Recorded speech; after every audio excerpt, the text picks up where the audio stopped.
융통성이라고는 찾아볼 수 없네요.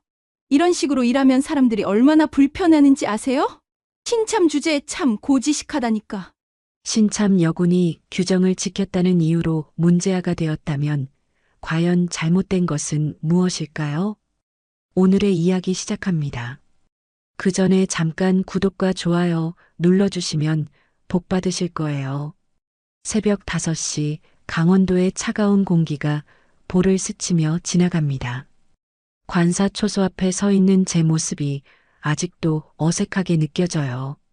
신참 여군 최연주 하사, 25의 나이에 처음으로 맡게 된 단독 근무입니다.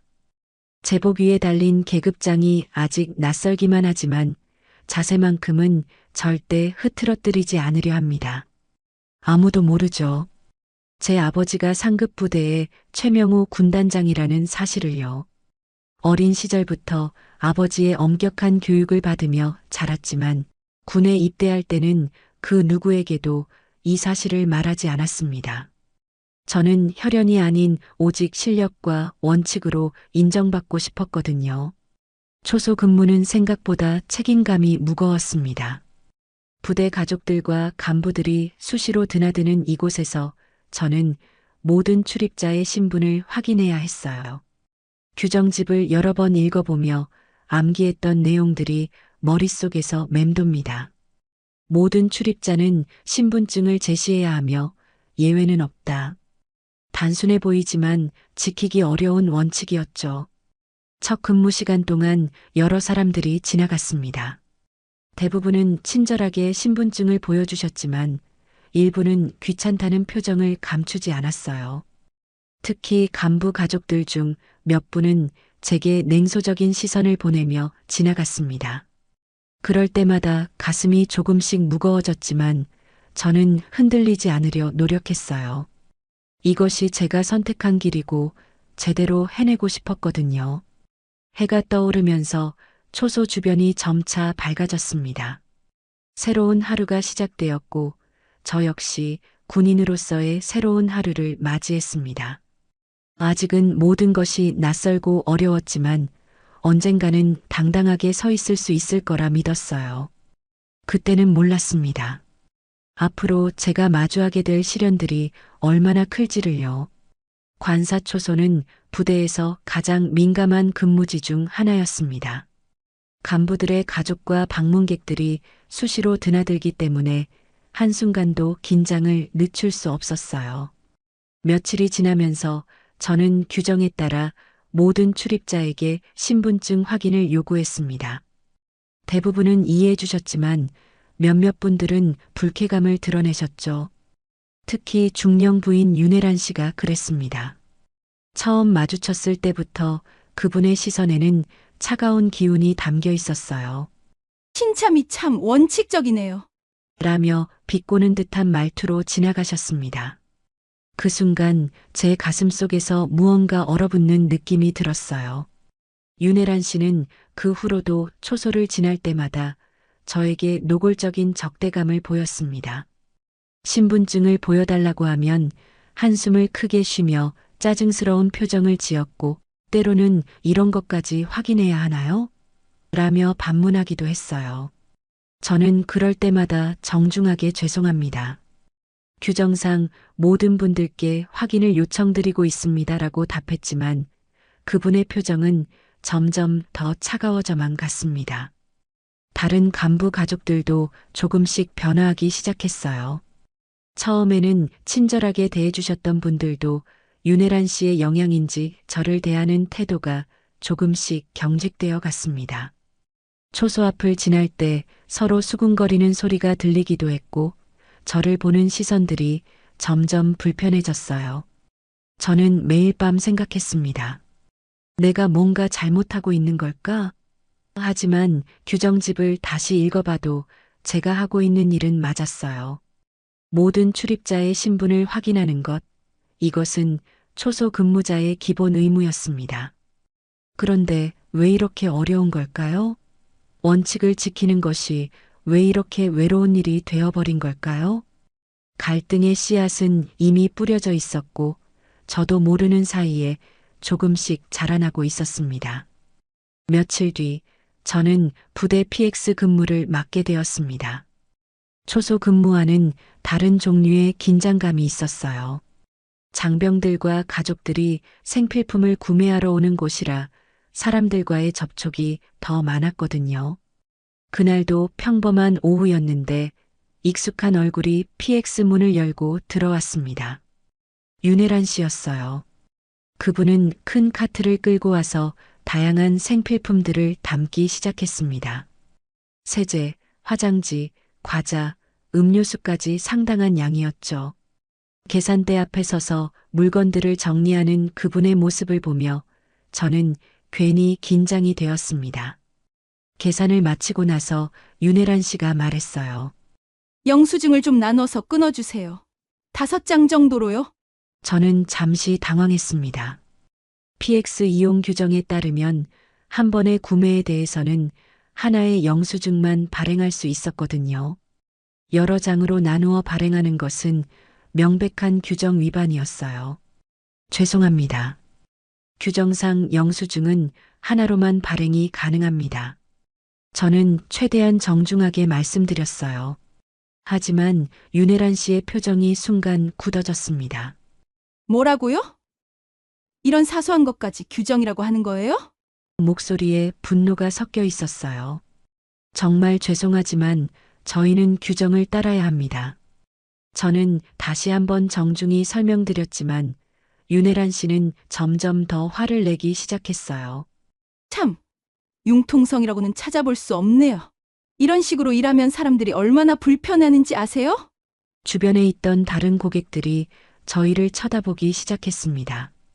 저는 얼굴이 빨갛게 달아오르는 것을 느꼈지만 그래도 원칙을 지켜야 한다는 생각뿐이었어요. 정말 죄송합니다. 하지만 저는 규정을 지켜야 합니다. 규정. 규정 참 답답하네요.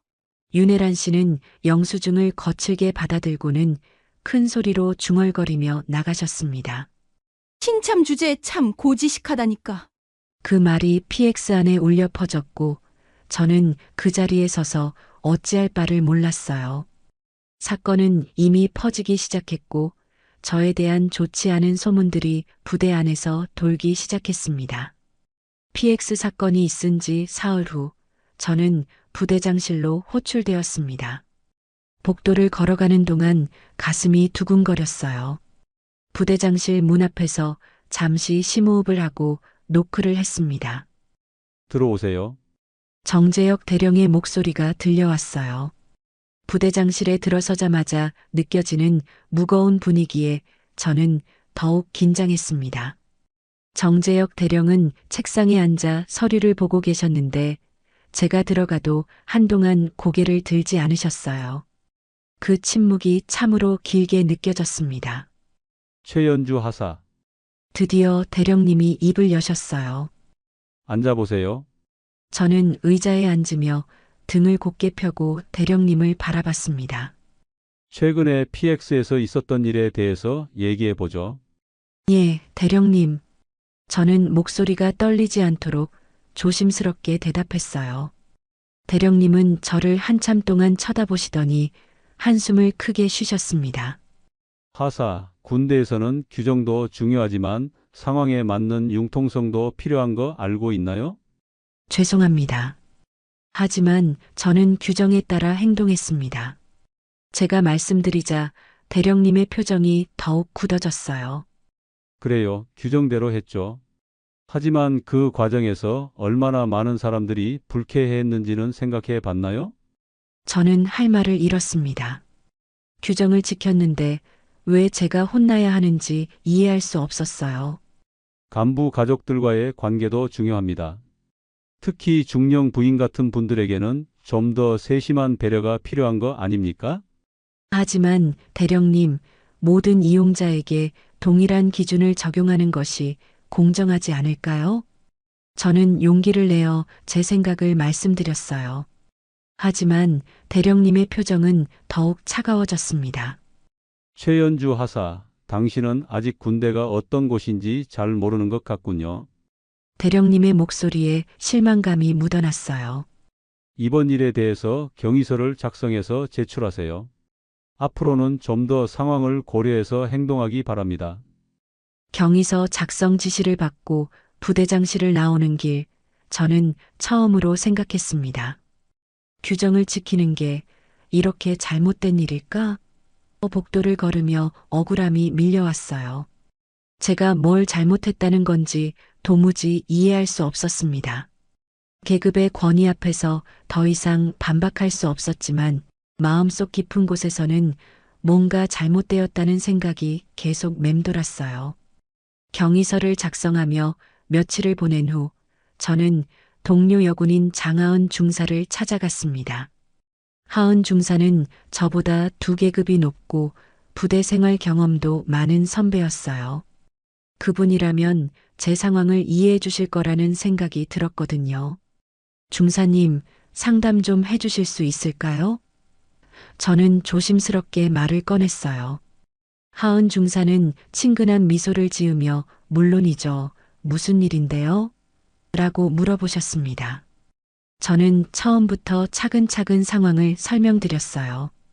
초소에서의 일, PX에서 벌어진 사건, 그리고 부대장실에서의 질책까지요. 하은 중사는 제 이야기를 끝까지 들어주셨습니다. 연주야, 내 말이 맞아. 규정은 모든 사람에게 공평하게 적용되어야 하는 거지. 그 말에 저는 안도감을 느꼈어요. 적어도 한 사람은 제 편에서 이해해주고 있다는 생각이 들었거든요. 그럼 어떻게 해야 할까요? 제가 물었을 때 하은 중사는 잠시 생각하시더니 말씀하셨어요. 부대 감찰실에 신고해 보는 게 어때? 아니면 고충 상담관에게 상담을 받아봐도 좋을 것 같고. 저는 하은 중사의 조언에 따라 용기를 내어 부대 감찰실을 찾아갔습니다. 감찰관님께 상황을 설명드리고 정식으로 신고를 접수했어요. 며칠 후에는 고충 상담관님과도 면담을 가졌습니다. 그분들 모두 제 이야기를 진지하게 들어주셨고 조사해 보겠다고 약속해 주셨어요.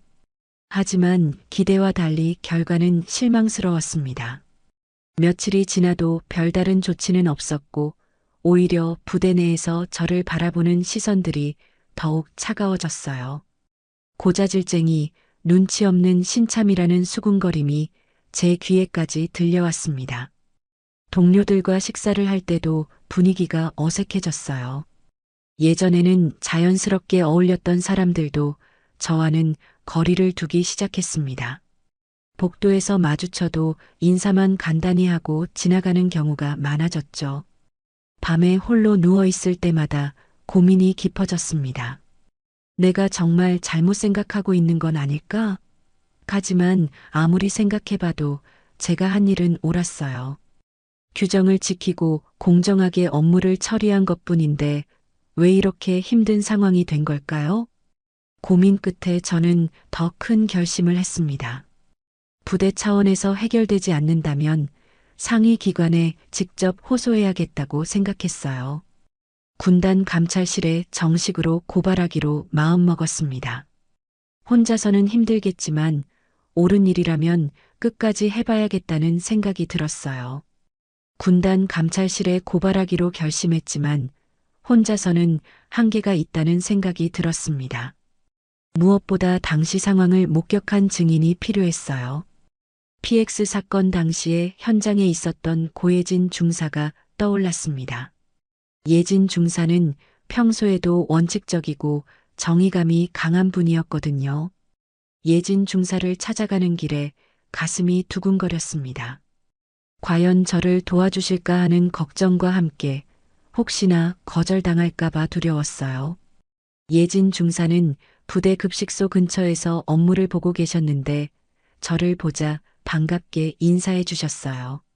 중사님, 죄송하지만 잠시 시간 내주실 수 있을까요? 저는 조심스럽게 말을 꺼냈어요. 예진 중사는 주변을 둘러보더니 조용한 곳으로 저를 이끌었습니다. 무슨 일인가요? 저는 PX에서 있었던 일을 다시 한번 자세히 설명드렸어요. 그리고 예진 중사가 그 현장을 목격했다는 사실도 말씀드렸습니다. 중사님께서 보신 그대로를 증언해 주실 수 있을까요? 저 혼자서는 한계가 있어서요.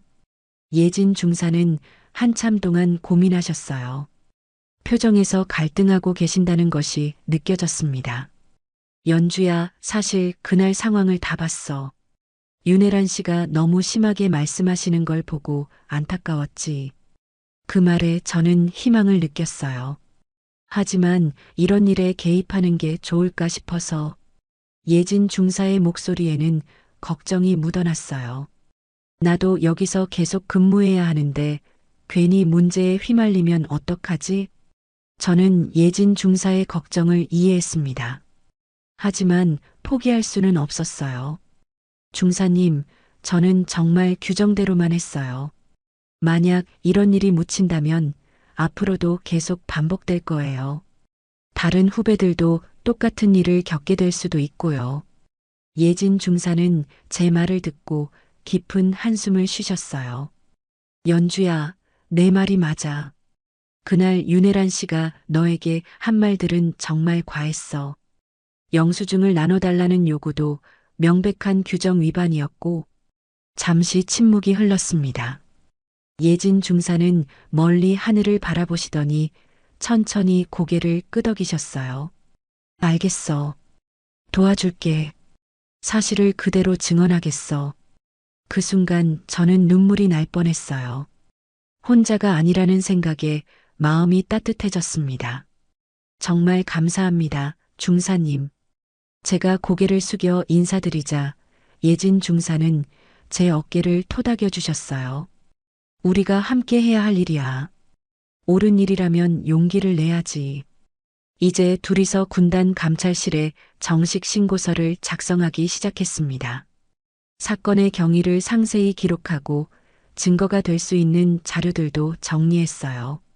신고서를 접수하는 순간까지도 긴장의 연속이었지만 예진 중사가 함께 해주신다는 사실만으로도 큰 힘이 되었습니다. 신고서를 접수한 지 나흘 후 부대에 예상치 못한 일이 벌어졌습니다. 오전 9시경 갑자기 군단 감찰단이 예고 없이 부대에 도착한 것이에요. 감찰단 차량들이 부대 정문을 통과하는 모습을 보며 저는 가슴이 쿵쾅거렸습니다. 드디어 조사가 시작된 거였어요.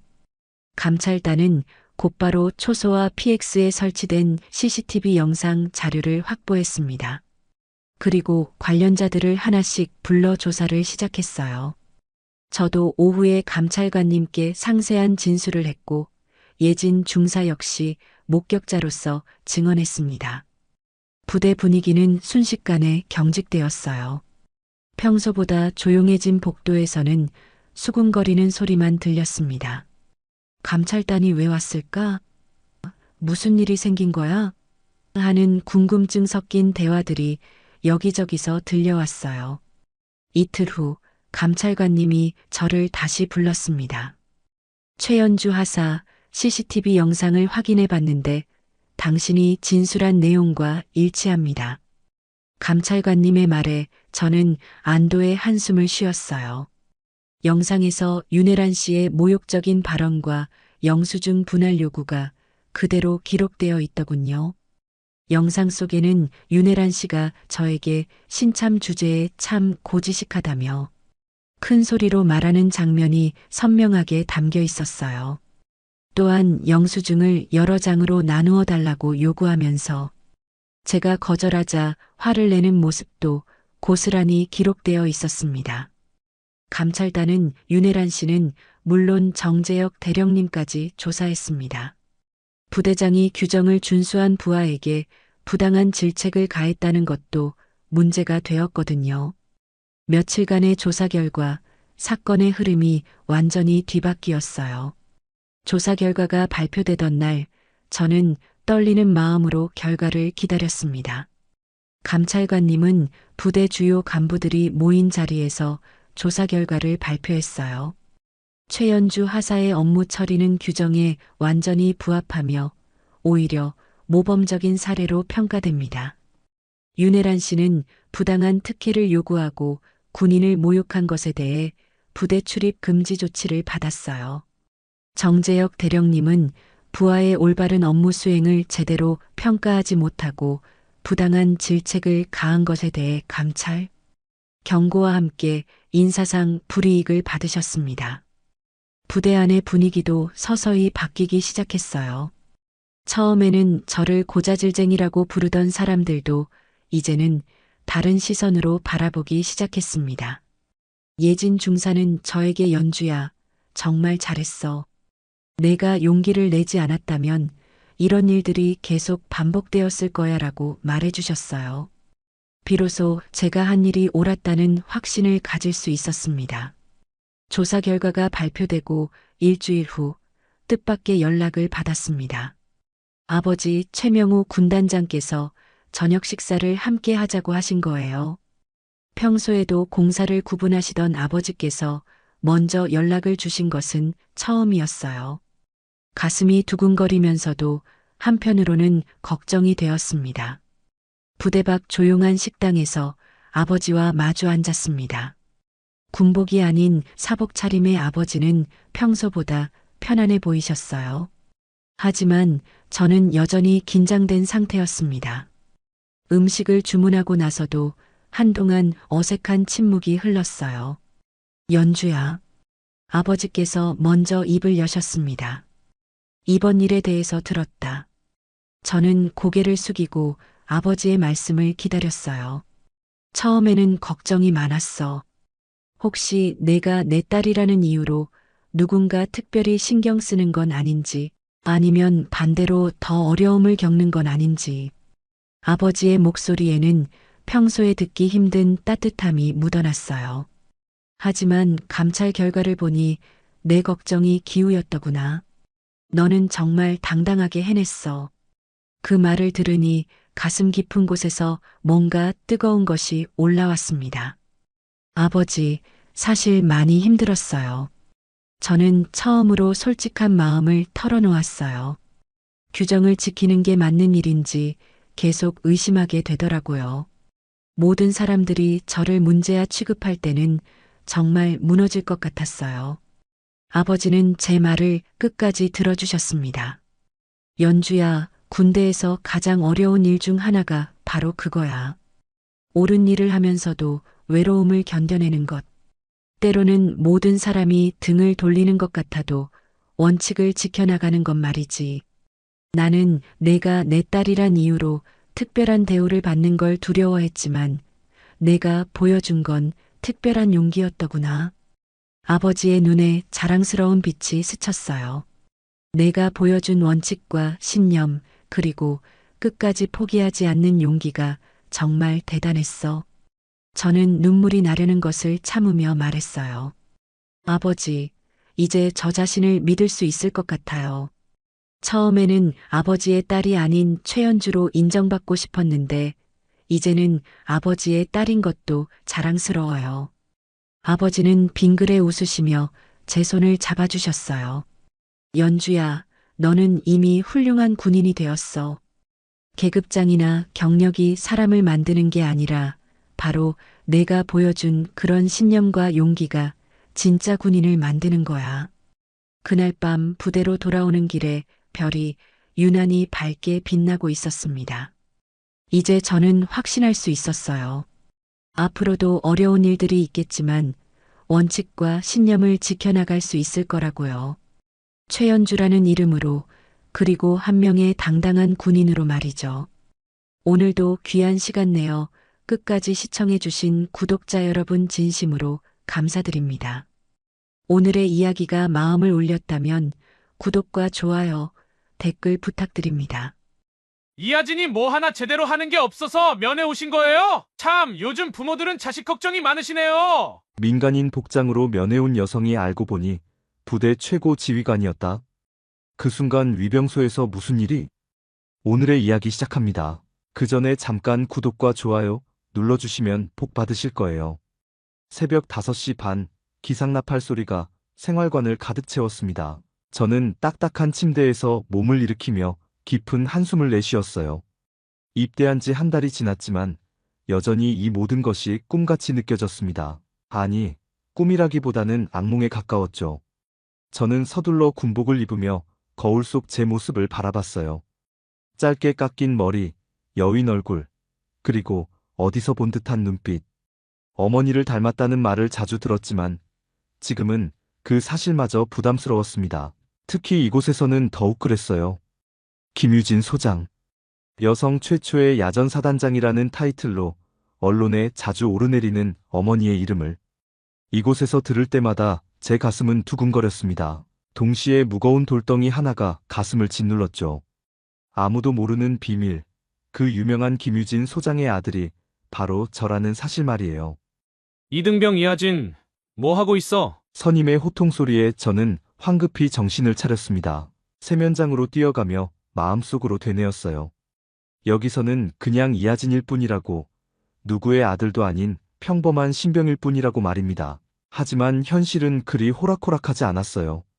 제가 부대에 적응하지 못하는 이유는 단순히 군 생활이 힘들어서만은 아니었습니다. 뭔가 어색한 시선들, 은근히 흘러나오는 수근거림들이 있었죠. 마치 누군가 제 정체를 알고 있는 것 같은 불안감이 늘 따라다녔어요. 특히 배성우 상병의 시선은 유독 날카로웠습니다. 다른 선임들과는 달리 성우는 저를 볼 때마다 뭔가 의미심장한 표정을 지었죠. 그 시선 속에는 호기심과 질투, 그리고 알 수 없는 적대감이 뒤섞여 있었어요. 너 혹시 어디 집 아들이야? 성우가 던진 질문에 저는 순간 몸이 굳었습니다. 평범한 질문 같았지만 그 속에 담긴 의도를 느낄 수 있었죠. 저는 애써 담담한 표정을 지으며 대답했어요. 그냥 평범한 집안입니다. 평범한 집안이라니, 요즘 평범한 집안 애들이 이런 데까지 와? 성우의 비웃음 섞인 말투에 저는 더욱 위축되었습니다. 하지만 어떤 말로도 해명할 수 없었죠. 진실을 말할 수도 없고 그렇다고 거짓말을 계속할 수도 없는 상황. 저는 그저 고개를 숙인 채 침묵으로 일관했어요. 점호 시간이 되자 전 장병들이 훈련장에 집합했습니다. 멀리서 김유진 소장의 모습이 보였죠. 어머니였지만 이곳에서는 절대적인 권위를 가진 사단장일 뿐이었어요. 저는 어머니의 모습을 바라보며 복잡한 감정에 휩싸였습니다. 자랑스러우면서도 부담스럽고 그리워하면서도 멀게 느껴졌어요. 어머니는 단상에 올라 장병들을 향해 말했습니다. 여러분 모두 이 부대의 소중한 구성원입니다. 계급과 출신에 관계없이 모든 장병은 평등하게 대우받아야 합니다. 그 말을 들으며 저는 씁쓸한 미소를 지었어요. 평등이라니. 과연 제가 그런 평등을 누릴 수 있을까요? 어머니의 아들이라는 사실을 숨기고 사는 것 자체가 이미 평등하지 않은 것 아닐까 싶었습니다. 입대 2달째, 저는 점점 이곳이 단순한 훈련소가 아니라는 걸 깨달았습니다. 여기는 생존의 공간이었어요. 매일 아침 눈을 뜨는 순간부터 소등까지 저는 보이지 않는 전쟁을 치르고 있었죠. 배성우 상병의 괴롭힘은 날이 갈수록 교묘해졌습니다. 겉으로는 군기잡기라는 명분을 내세웠지만 그 속내는 달랐어요. 성우는 마치 제 정체를 의심하며 시험하는 것 같았습니다. 이등병 이하진, 내가 왜 이 부대에 왔는지 알고 있어? 또다시 성우의 질문이 시작됐어요. 저는 걸레질을 하던 손을 멈추고 고개를 들었습니다. 훈련받으러 왔습니다. 훈련, 하하. 그래, 그런데 말이야. 너 같은 애가 왜 하필 여기 왔을까? 성우의 말에는 항상 의미심장한 뉘앙스가 담겨 있었어요. 저는 그 말의 진짜 의미를 알고 있었지만 모른 척할 수밖에 없었습니다. 침묵이 길어질수록 분위기는 더욱 무거워졌죠. 답 안 해. 아, 그래. 비밀이 있나 보네. 성우는 비웃으며 다른 후임들을 불러 모았어요. 야들아, 이하진이 뭔가 숨기는 게 있는 것 같은데 너희는 어떻게 생각해? 동기들은 어정쩡한 표정으로 서 있었습니다. 그들도 눈치는 채고 있었겠지만 감히 성우 앞에서 저를 두둔할 용기는 없어 보였어요. 결국 저는 혼자였습니다. 점심시간이 되어도 상황은 나아지지 않았어요. 식당에서 성우는 계속해서 저를 괴롭혔습니다. 밥을 먹는 내내 시선을 느꼈고 작은 실수 하나하나가 모두 트집 잡히는 소재가 되었죠. 이하진, 넌 정말 특별한 애구나. 뭔가 다르다니까. 성우의 말에 주변 선임들도 관심을 보이기 시작했어요. 저는 점점 숨막히는 기분이었습니다. 이대로 가다가는 정말 모든 게 들통날 것 같았죠. 저녁 시간, 저는 편지를 썼습니다. 어머니에게 보내는 편지였어요. 하지만 뭐라고 써야 할지 몰랐죠. 힘들다고 할 수도 없고, 그렇다고 괜찮다고 거짓말을 할 수도 없었습니다. 결국 간단한 안부만 적었어요. 어머니, 잘 지내고 있습니다. 걱정하지 마세요. 하지만 그 짧은 문장 속에는 말하지 못한 수많은 이야기들이 담겨 있었어요. 매일 밤 잠들기 전 느끼는 외로움, 동기들과도 제대로 어울리지 못하는 답답함, 그리고 정체가 들킬까봐 전전긍긍하는 두려움까지. 편지를 붙인 며칠 후 성우의 괴롭힘은 더욱 심해졌습니다. 이제는 대놓고 저를 표적으로 삼았어요. 청소 시간에는 유독 저에게만 더 많은 일을 시켰고, 훈련 시간에는 온갖 트집을 잡았죠. 이하진, 내가 뭔지 모르겠지만 여기서는 그런 거 통하지 않아. 알겠어? 성우의 말에 담긴 협박을 저는 분명히 느꼈어요. 하지만 어떻게 대응해야 할지 몰랐습니다. 어머니의 아들이라는 사실을 밝힐 수도 없고, 그렇다고 계속 당하고만 있을 수도 없었죠. 밤이 되면 저는 천장을 바라보며 생각했습니다. 과연 제가 이 시간을 견뎌낼 수 있을까요? 어머니는 지금 무엇을 하고 계실까? 혹시 제 편지를 받고 걱정하고 계시는 건 아닐까 싶었어요. 그런 생각들이 꼬리에 꼬리를 물고 이어졌습니다. 때로는 이 모든 것을 포기하고 싶어졌어요. 하지만 그럴 수도 없었죠. 김유진 소장의 아들이 군대에서 포기한다면 그것이야말로 더 큰 문제가 될 테니까요. 동기들은 하나둘씩 부대 생활에 적응해가는 것 같았지만 저만 혼자 뒤처지는 기분이었습니다. 성우의 괴롭힘 때문만이 아니라 제 안에 숨겨진 비밀 때문에 누구와도 진정한 유대감을 느낄 수 없었어요.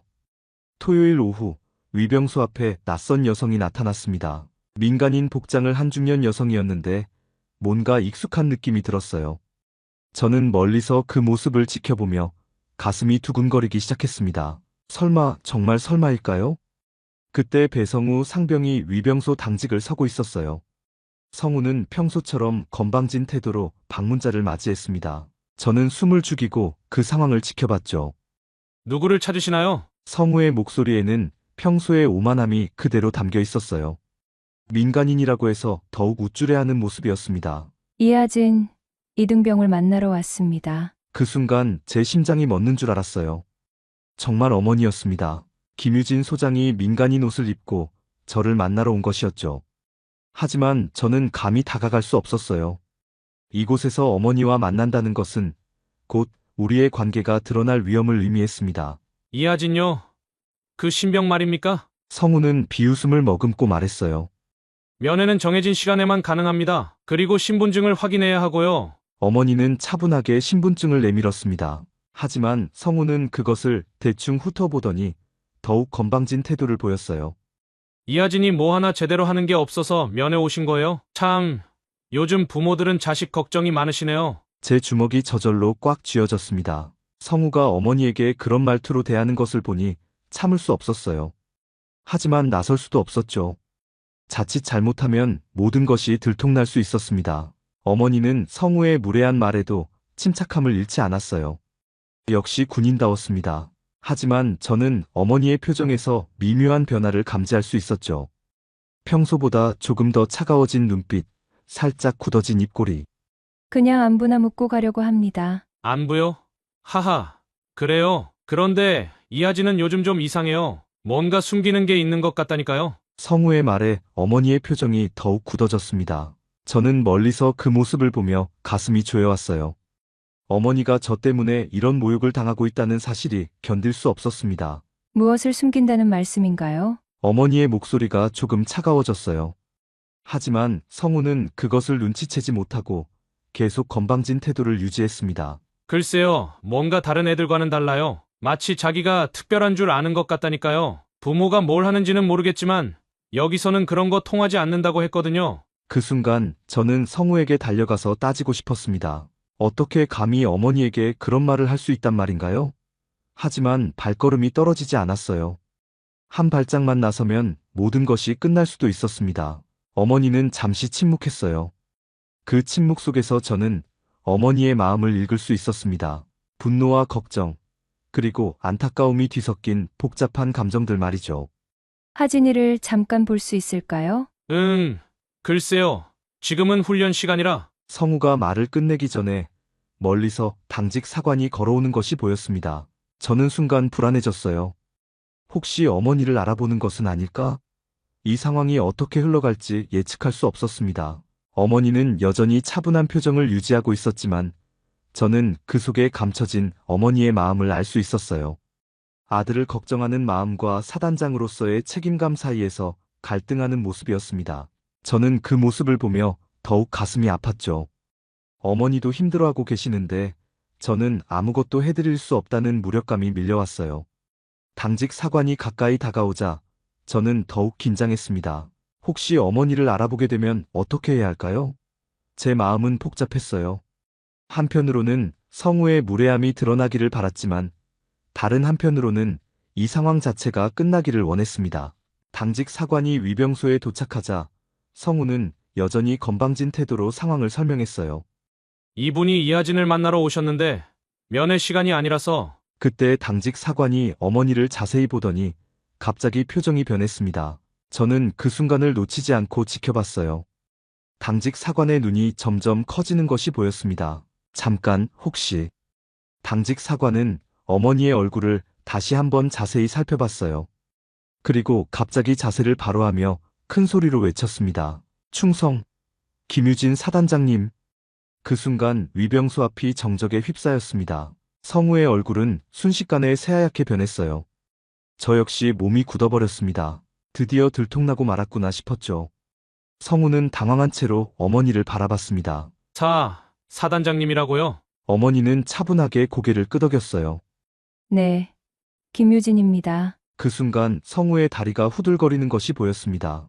방금 전까지 건방지게 굴던 모습은 온데간데 없고 완전히 겁에 질린 표정이었어요.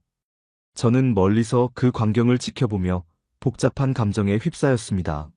죄송합니다. 몰라 뵙고 실례를. 성우는 급하게 경례를 붙이려 했지만 손이 떨려서 제대로 되지 않았어요. 평소 그토록 거만하던 모습과는 정반대였습니다. 당직 사관도 당황스러워하며 상황을 수습하려 했어요. 사단장님, 왜 미리 연락을 주시지? 아들 면회를 왜 미리 연락해야 하나요? 어머니의 한마디에 모든 것이 드러났습니다. 저는 그 순간 온몸에 힘이 빠지는 것을 느꼈어요. 이제 정말 끝이구나 싶었습니다. 김유진 소장의 아들이라는 사실이 공식적으로 밝혀진 것이죠. 성우는 완전히 패닉 상태가 되었어요. 아, 아들이라고요? 이하진이 사단장님의. 그렇습니다. 어머니의 담담한 대답에 성우는 더욱 당황했습니다. 저는 멀리서 그 모습을 보며 이상한 기분이 들었어요.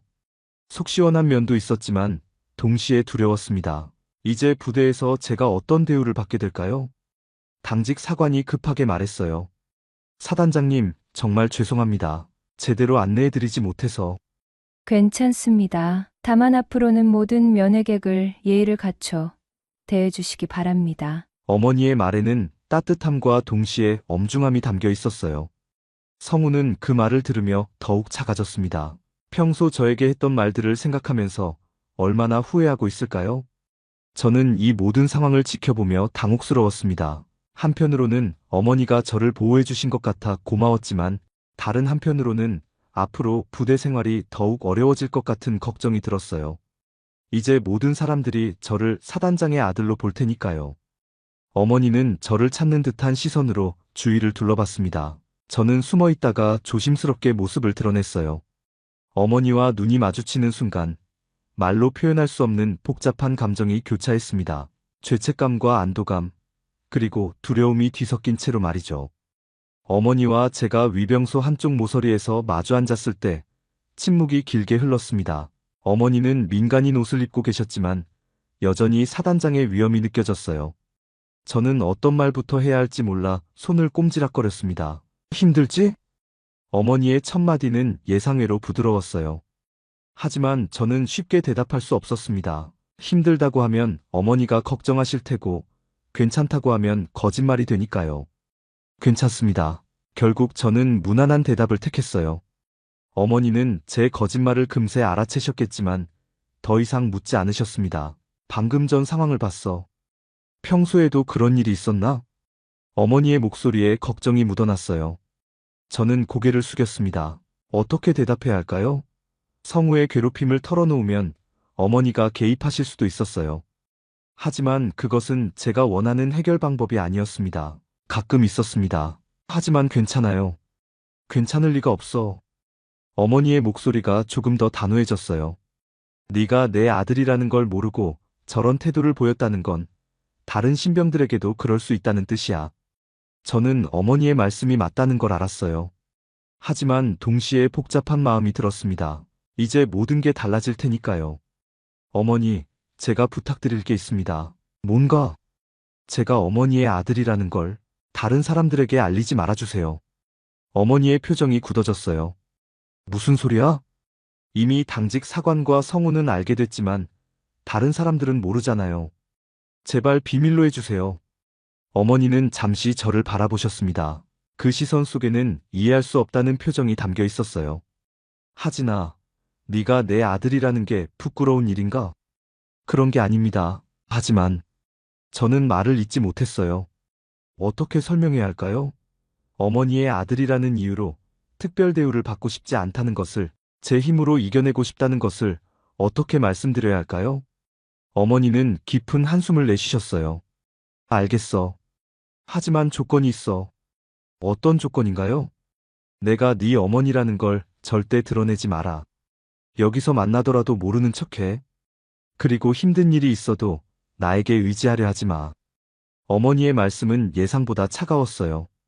하지만 저는 그 속에 담긴 어머니의 고민을 이해할 수 있었습니다. 사단장으로서의 공정성과 어머니로서의 마음 사이에서 갈등하고 계셨던 거죠. 네, 알겠습니다. 정말로? 네. 저도 그렇게 하고 싶었습니다. 어머니는 제 대답을 듣고 복잡한 표정을 지으셨어요. 안도하면서도 서운해하는 것 같았습니다. 그럼 이제 가볼게. 앞으로는 함부로 편지 보내지 마. 사단장에게 개인적인 편지가 오면 다른 사람들이 의심할 수 있어. 네, 어머니. 어머니가 일어나려 하시자 저는 급하게 말했어요. 어머니, 성우한테는 어떻게? 그건 내가 알아서 할게. 하지만 네가 원하는 대로 특별한 조치는 취하지 않을 거야.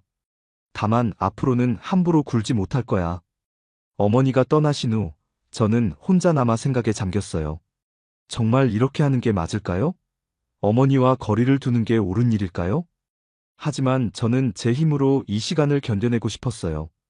김유진 소장의 아들이 아닌 이하진으로서 말입니다. 며칠 후 성우의 태도는 확실히 달라졌습니다. 예전처럼 노골적으로 괴롭히지는 않았지만 여전히 불편한 시선을 보냈어요. 그리고 은근히 다른 후임들에게 제 정체를 흘리는 것 같았습니다. 저는 점점 더 고립되어 가는 기분이었어요. 어머니와 만난 지 한 달이 지났지만 상황은 나아지지 않았습니다. 오히려 더 복잡해졌어요. 성우는 예전처럼 대놓고 괴롭히지는 않았지만 더욱 교묘한 방법으로 저를 괴롭혔습니다. 그리고 제 정체에 대한 소문이 조금씩 퍼져나가고 있었어요. 야, 이하진. 너 정말 사단장 아들이야? 동기 중 하나가 조심스럽게 물어봤습니다. 저는 애써 모른 척했지만 이미 많은 사람들이 의심하고 있다는 걸 느낄 수 있었어요. 그런 소문이 있나요? 저는 잘 모르겠는데요. 아니야, 성우 상병이 그러는데. 결국 성우가 소문을 퍼뜨리고 있었습니다. 직접적으로 말하지는 않지만 은근히 흘리는 방식으로요. 저는 점점 부대에서 고립되어 가는 것을 느꼈어요. 어느 날 밤 소등 후에 성우가 제게 다가왔습니다. 다른 사람들은 모두 잠든 상황이었어요. 이하진, 나와봐. 저는 어쩔 수 없이 따라 나갔습니다. 성우는 저를 구석진 곳으로 데려가더니 말했어요. 너 때문에 내가 얼마나 곤란한지 알아? 무슨 말씀인지 모르는 척하지 마. 사단장 아들인 주제에 왜 숨기고 다녀? 처음부터 말했으면 이런 일 없었을 텐데. 성우의 목소리에는 분노가 가득했어요. 어머니에게 무례했던 것이 알려진 후 성우는 계속 불안해하고 있었나 봅니다. 저는 특별 대우를 원하지 않습니다. 특별 대우? 웃기지 마. 너 같은 애가 여기 와서 고생하는 척하니까 우리가 더 힘들어지는 거야. 그런 뜻이 아니었는데요. 닥쳐. 너 때문에 내가 얼마나 눈치 보이는지 알아? 혹시나 해서 함부로 대할 수도 없고, 그렇다고 좋게 대하자니 다른 애들 눈치도 보이고. 성우는 점점 흥분했어요. 저는 그 모습을 보며 답답했습니다. 제가 원했던 건 이런 게 아니었는데요. 앞으로는 조용히 해. 괜히 튀는 행동하지 말고 알아서 잘해. 그리고 내 정체 때문에 나한테 피해 오지 않게 해. 알겠습니다. 하지만 성우는 거기서 멈추지 않았어요. 사실 처음부터 너 수상했어. 뭔가 다른 애들과 달랐다니까. 역시 금수저였구나. 저는 그런 게 아니야? 그럼 왜 이런 부대까지 와서 고생해? 사단장 아들이면 편한 보직 얼마든지 있을 텐데. 저는 더 이상 참을 수 없었어요. 성우의 말들이 하나하나 가슴에 박혔습니다. 특히 고생하는 척한다는 말이 가장 화가 났어요. 저도 다른 사람들과 똑같이 군 생활하고 싶었을 뿐입니다. 제 목소리가 커지자 성우는 더욱 화를 냈어요. 목소리 높이지 마. 네가 뭔데 나한테 대들어? 저는 대들지 않았습니다. 하지만 억울한 건 억울하다고 말할 권리는 있지 않나요? 권리? 너한테 무슨 권리가 있어? 여기서는 내가 선임이야. 그 순간 성우가 제 가슴을 밀쳤어요. 저는 뒤로 몇 걸음 밀려났습니다. 오랫동안 쌓였던 분노가 폭발하는 순간이었어요. 왜 그러세요? 제가 뭘 잘못했다고? 잘못? 내 존재 자체가 잘못이야. 성우가 다시 저를 밀치려 하자 저는 반사적으로 성우의 손을 잡았어요. 그리고 밀어냈습니다. 예상보다 힘이 세게 들어갔는지 성우가 바닥에 넘어졌어요. 이 자식이. 성우가 일어나서 저에게 달려들었습니다. 저도 더 이상 피하지 않았어요. 그동안 참았던 모든 것들이 한 번에 터져나왔습니다. 몸싸움이 벌어졌고 소리를 들은 다른 사람들이 달려와 말렸어요. 그 밤 저는 처음으로 제 마음을 솔직하게 표현했습니다. 더 이상 참지 않겠다고, 부당한 대우는 받지 않겠다고 다짐했어요. 김유진 소장의 아들이든 아니든 저는 저였으니까요. 그날 밤 일어난 사건은 곧바로 보고라인을 타고 올라갔습니다.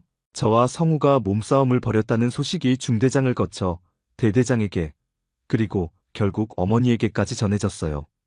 저는 영창에서 하루를 보내며 앞으로 어떻게 될지 걱정했습니다. 이틀 후 저는 조사를 받기 위해 불려나갔어요. 조사관은 중립적인 태도로 사건의 전말을 물어봤습니다. 저는 처음으로 그동안 있었던 일들을 솔직하게 털어놓았어요. 배성우 상병이 지속적으로 괴롭혔다는 건가요? 네, 그렇습니다. 구체적으로 어떤 일들이 있었나요? 저는 망설였어요. 지금까지는 참고 넘어갔던 일들을 공식적으로 문제 삼는다는 게 쉽지 않았습니다. 하지만 더 이상 숨기고 싶지 않았어요. 처음에는 제가 누구인지 의심하면서 계속 추궁했습니다. 그리고 다른 후임들보다 더 많은 일을 시키고 사소한 실수도 크게 문제 삼았어요. 다른 증인이 있나요? 동기들이 봤을 겁니다. 하지만 그들이 증언할지는. 조사관은 고개를 끄덕이며 기록했어요. 그럼 왜 지금까지 신고하지 않았나요? 제 정체 때문에 더 복잡해질까봐 걱정했습니다. 그리고 제 힘으로 해결하고 싶었어요. 이하진 이등병, 군대에서는 개인이 모든 걸 해결할 수 없습니다. 부당한 일이 있으면 신고하는 게 맞아요. 조사관의 말에 저는 그동안 제가 얼마나 잘못 생각하고 있었는지 깨달았어요. 혼자 참는 게 용기라고 생각했는데 오히려 그것이 문제를 키운 것이었습니다. 며칠 후 성우도 조사를 받았어요. 처음에는 부인했지만 다른 증인들의 증언이 나오면서 사실이 드러났습니다. 성우가 저뿐만 아니라 다른 후임들도 괴롭혔다는 것도 밝혀졌어요. 조사 결과가 나온 후 저는 다시 불려갔습니다. 이번에는 대대장이 직접 저를 만났어요. 이하진 이등병, 이번 일로 많이 힘들었을 거야. 괜찮습니다. 괜찮을 리가 없어. 그런데 왜 진작 신고하지 않았나? 저는 솔직하게 대답했어요. 제가 사단장의 아들이라는 이유로 특별 대우를 받고 싶지 않았습니다. 제 힘으로 해결하고 싶었어요. 그 마음은 이해해. 하지만 잘못된 생각이야. 군대는 계급과 출신에 관계없이 모든 장병이 인간적인 대우를 받아야 하는 곳이거든. 대대장의 말에 저는 고개를 끄덕였어요. 그동안 제가 얼마나 혼란스러워했는지 느껴졌습니다. 배성우 상병은 처벌을 받을 거야. 그리고 앞으로는 이런 일이 없도록 부대 차원에서 관리할 예정이야. 감사합니다. 하지만 너도 앞으로는 부당한 일이 있으면 참지 말고 신고해. 그게 너뿐만 아니라 다른 후임들을 위하는 일이기도 하거든. 저는 그 말을 듣고 많은 것을 깨달았어요. 제가 참는다고 해서 문제가 해결되는 게 아니라 오히려 다른 사람들에게도 피해를 줄 수 있다는 것을요. 일주일 후 성우는 전속 조치되었습니다. 그리고 저는 새로운 생활관으로 배치되었어요. 새로운 환경에서 저는 조금씩 변화를 느꼈습니다. 더 이상 제 정체를 숨기려고 애쓰지 않았고, 동기들과도 자연스럽게 어울렸어요. 무엇보다 중요한 건 저 자신을 지키는 법을 배웠다는 것이었습니다. 참는 것만이 능사가 아니라 때로는 목소리를 내는 것도 필요하다는 걸 깨달았어요. 김유진 소장의 아들이기 이전에 저는 이하진이라는 한 사람이었으니까요. 전출 명령이 떨어진 날, 저는 복잡한 심정이었습니다. 이 부대에서의 시간이 힘들었지만 동시에 많은 것을 배운 곳이기도 했어요. 무엇보다 저 자신을 찾아가는 과정이었습니다. 새로운 부대로 가기 전 마지막 날, 저는 어머니를 만나게 되었어요. 공식적인 전출 인사였지만 저에게는 특별한 의미가 있었습니다. 어머니는 사단장실에서 저를 기다리고 계셨어요. 군복을 입은 어머니를 보니 처음 입대했을 때가 생각났습니다. 그때는 어머니가 멀게만 느껴졌는데 지금은 달랐어요. 이등병 이하진, 전출 인사드립니다. 저는 정식으로 경례를 했습니다. 어머니는 잠시 저를 바라보시더니 경례를 받으셨어요. 그동안 고생 많았어. 아닙니다. 배운 게 많았습니다. 정말? 어머니의 목소리에는 걱정과 안도감이 섞여 있었어요. 아마 제가 어떻게 변했는지 궁금하셨을 거예요. 네. 처음에는 힘들었지만 지금은 제가 누구인지 알 것 같습니다. 저는 정말로 그렇게 느꼈어요. 김유진 소장의 아들이라는 부담감에서 벗어나 이하진이라는 개인으로 서는 법을 배웠습니다. 이번 일로 많이 성장한 것 같구나. 성우 상병 일 말씀이신가요? 그것도 있지만 네가 스스로 문제를 해결하려고 노력한 것 말이야. 비록 처음에는 잘못된 방법이었지만 어머니의 말씀에 저는 고개를 끄덕였어요. 정말 많은 시행착오가 있었습니다. 어머니, 처음에 거리를 두자고 했던 것. 지금 생각해보니 잘못됐던 것 같아요. 왜? 저는 어머니의 아들이라는 걸 부정하려고 했어요. 하지만 그것도 제 일부인데 말이죠. 어머니는 미소를 지으셨어요. 그래, 네가 내 아들이라는 건 바뀔 수 없는 사실이야. 하지만 그것이 네가 누구인지를 정의하지는 않아. 네, 이제 알겠습니다. 저는 정말로 이해했어요. 김유진 소장의 아들이라는 것은 제 정체성의 일부일 뿐, 전부가 아니라는 것을요. 새 부대에서는 어떻게 할 생각이야? 숨기지도 않고 내세우지도 않을 거예요. 그냥 자연스럽게 저 자신으로 살겠습니다. 좋은 생각이야. 어머니는 일어나서 제게 다가오셨어요. 그리고 경례를 받는 대신 제 어깨에 손을 올리셨습니다. 하진아, 이제 넌 내 아들이 아니라 진짜 군인이 되었구나. 어머니의 말씀에 저는 가슴이 뭉클했어요. 정말 오랜만에 듣는 따뜻한 말씀이었습니다. 어머니. 응? 제가 군인이 되긴 했지만 군인이기 전에 사람으로 살겠습니다. 계급과 권위에 숨지 않고 옳은 일과 그른 일을 구분할 줄 아는 사람으로요. 어머니의 눈에 눈물이 맺혔어요. 그래, 그게 가장 중요해. 저는 다시 한번 경례를 했습니다. 이번에는 아들로서가 아니라 한 명의 군인으로서였어요. 충성, 충성. 새 부대에서도 건강하게 잘해. 사단장실을 나서며 저는 깊은 숨을 들이마셨습니다. 이제 정말 새로운 시작이었어요. 김유진 소장의 아들도 배성우에게 괴롭힘 당하는 이하진도 아닌 그냥 저 자신으로서의 시작 말입니다. 버스에 오르며 저는 지나온 시간들을 돌아봤어요. 힘들었지만 후회하지 않았습니다. 이 모든 경험이 저를 더 강하고 성숙한 사람으로 만들어 주었으니까요. 새 부대로 가는 길, 저는 창밖을 바라보며 생각했습니다. 앞으로도 어려운 일들이 있을 테지만 이제는 도망치지 않을 거예요. 제가 누구인지 알았으니까, 제 목소리를 낼 줄 아니까, 그리고 무엇보다 저 자신을 지킬 줄 아니까요. 군복을 입은 채로 새로운 출발을 하는 저는 이제 정말로 자유로웠습니다. 오늘도 귀한 시간 내어 끝까지 시청해주신 구독자 여러분 진심으로 감사드립니다. 오늘의 이야기가 마음을 울렸다면 구독과 좋아요, 댓글 부탁드립니다.